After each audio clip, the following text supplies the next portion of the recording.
Symmetra as a hero has always been in a state of constant rework and revision. From the very beginning, she was initially part of the support category, and later the defense category, which has since been removed from the game. This lends a parallel to just how awkwardly this hero fits in, along with having a myriad of complete overhauls that has changed her playstyle drastically. Perhaps one of the hardest characters to track in terms of compositions that utilize her, Symmetra has found herself dipping in and out of popular play, depending on the map type and what stage of rework she was currently in.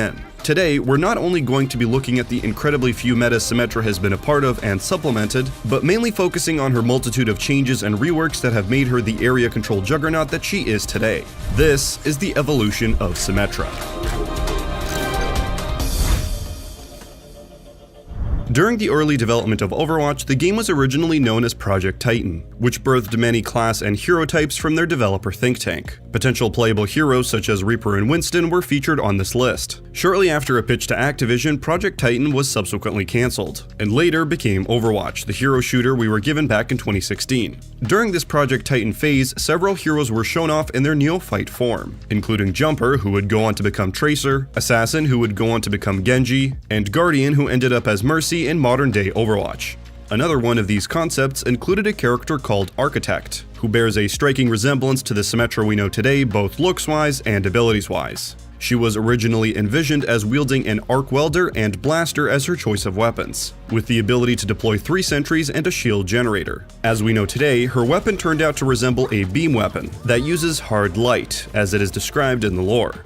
Eventually, her entire kit developed to utilize this hard light style of utility and weaponry, which is unique to only her. Through voice lines in-game, we know that Lucio and Symmetra have somewhat of a history, leading back to a company named Vishkar, which invented the hard light technology. What you Vishkar will never understand is that people should be free. What you call freedom is an illusion that causes more harm than good. All lore aside, let's take a look at the roller coaster that Blizzard took Symmetra's design through.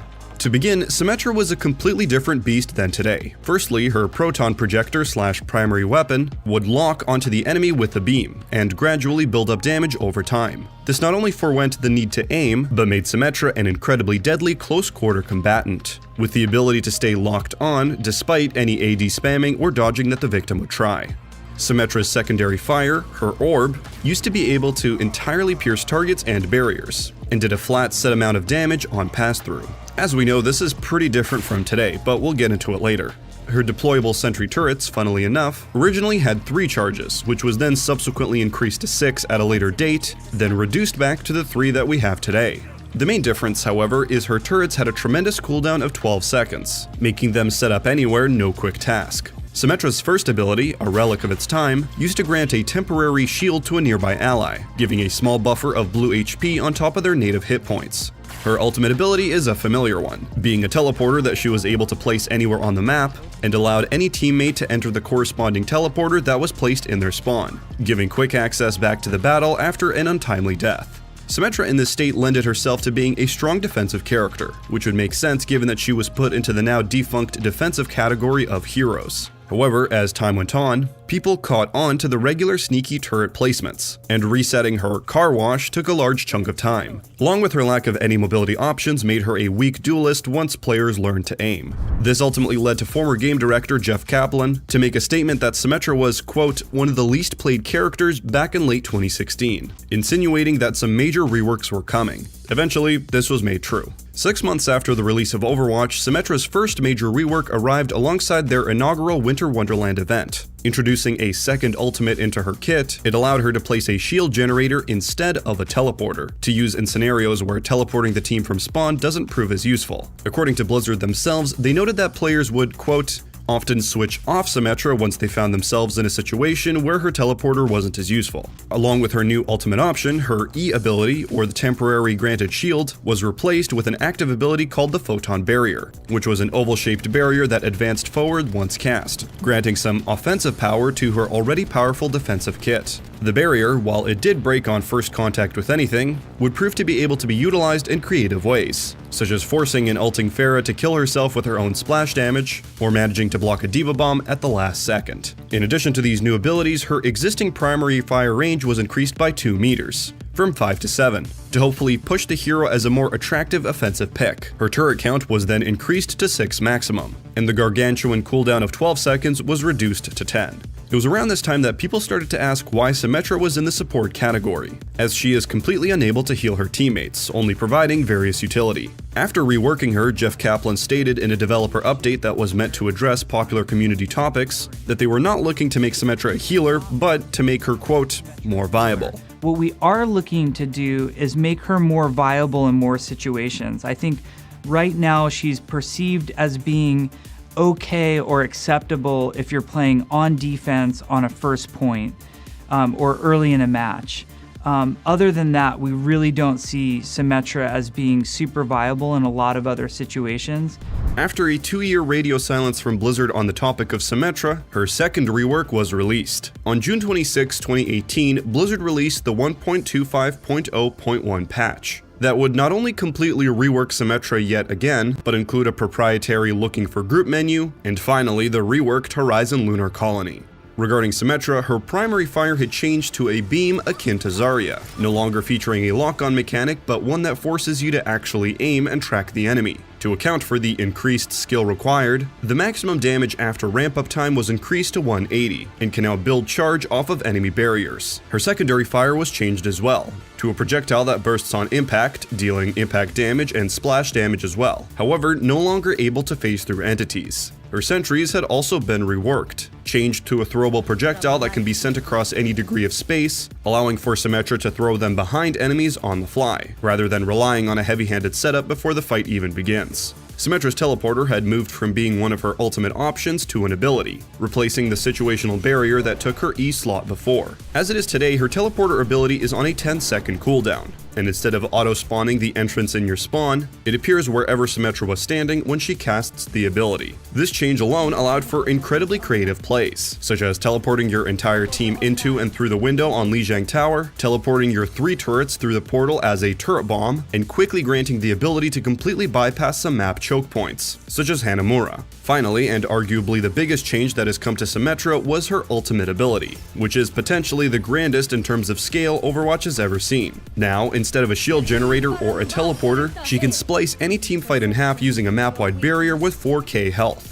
Just enough for the enemy team to not want to bother damage it, and just let it exist through its 12-second duration. Whilst a static barrier, it provides enough coverage to command the direction of a fight in any static battle scenario, such as King of the Hill and 2CP maps. Now, basically a fully new hero, it was Symmetra's time to see more of the limelight as her abilities and strengths were realized. Famously, throughout Symmetra's various stages, but most notably during her support era, Symmetra mains and one-tricks alike found themselves under fire as being throwers. He probably left because we have a Sim 1-trick on our team. I would leave too if I had a Sim 1-trick on my team. Since Symmetra didn't exactly bring a counter to the table, and not many people knew how best to utilize her kit. Can you please go Mercy or Lucio? I can go Lucio or Mercy as well. But you can't say Symmetra main and use Symmetra on attack. Much like Genji and his I need healing meme, picking Symmetra for the longest time was a sign of giving up and not taking the match seriously. Yes, Sim, can you switch off, please? You've had your chance to prove it. What have you done? Things like putting troll teleports at the edge of cliffs to bait your teammates into walking through to their demise was a popular tactic for those who chose the character at the selection screen for throwing purposes. It was in Blizzard's best interest to reverse the mentality the community had formed around this character, and these reworks did exactly just that. That being said, yes, she still isn't a perfectly rounded character that can be used in all situations. But really, what DPS hero is? Every one of them will have their weaknesses and strengths, and Symmetra definitely has hers. Professionally, Symmetra was really only brought out in niche situations. One of these situations is bypassing an enemy's defense on a map like Horizon Lunar Colony, like in the example shown here, which depicts the San Francisco Shock using her teleporter to go straight to the point and set up a defensive hold of their own, which ultimately led to the Shock winning. Another display of power was when DM used Symmetra's reworked ultimate to cut Anubis point B in half, allowing him to shield dance back and forth to avoid incoming damage, all while ramping up her beam and melting barriers and enemies alike. This played out much like when Sure4 used their photon barrier to force Soul Dynasty off of the point, creating massive space, as if a planet-sized Reinhardt had just appeared in front of their face. The creative play potential is through the roof with Symmetra's newest rework, allowing never-before-seen combinations like Maywall and Sim Teleporter to be used in tandem to achieve high ground quickly, like seen here on Hanamura, performed by the LA Valiant. Not to mention Symmetra's primary fire as well, which is a beast by itself. Not only does it charge the longer you target enemies, you can build up easy charge by focusing enemy barriers as well, and then transition onto enemy players. Truly a unique playstyle change introduced to the character. It leaves Symmetra in a still niche but strong position as a pick on various maps and surprise compositions. All in all, even Symmetra one-tricks themselves would agree that the changes made to the hero were all or mostly beneficial to the character. Before, she was only really picked for the first push on defense, but now she is competitive enough to continue being played for the second point and beyond as well. Previously, running an attack Symmetra was unthinkable, but now being able to utilize her powerful teleporter on such a short cooldown not only allows Symmetra herself to move around the map freely, but her entire team as well. Sporting fantastic spam damage, she fits in especially well with compositions that include other spam characters, such as Junkrat and Torbjorn, and fares very well on maps where chokes can be completely bypassed by her teleporter, such as Hanamura and Lijiang Tower. Now, we await any changes that may come in Overwatch 2, and how Blizzard will adjust her kit given the data they have on her pick right now. Hopefully, the team can strike a balance between not too annoying, but not completely useless in a team setting. And that's all we have for this episode of Meta Archives. What do you think of Symmetra's current state? What was your favorite revision of the hero? As always, let us know your thoughts in the comments below. This video is made possible thanks to our wonderful patrons. Massive thank you to everyone on this list, and shout out to Jason, B, Brendan, QB, Foxy, Mauve, Pachanas, Pin, Sierra, Shampoo, Spartacus, and Yashichi for being Platinum supporters. And an extra special shout out to Steven, Noodles, and Marco for being Diamond supporters. Thank you all for your continued support. If you want to support our channel and get info on unreleased videos, check out our Patreon. If you want to help us out in a different way, leaving a like, subscribing, and hitting the bell to stay up to date is also appreciated. My name is Jonah. Thanks for watching.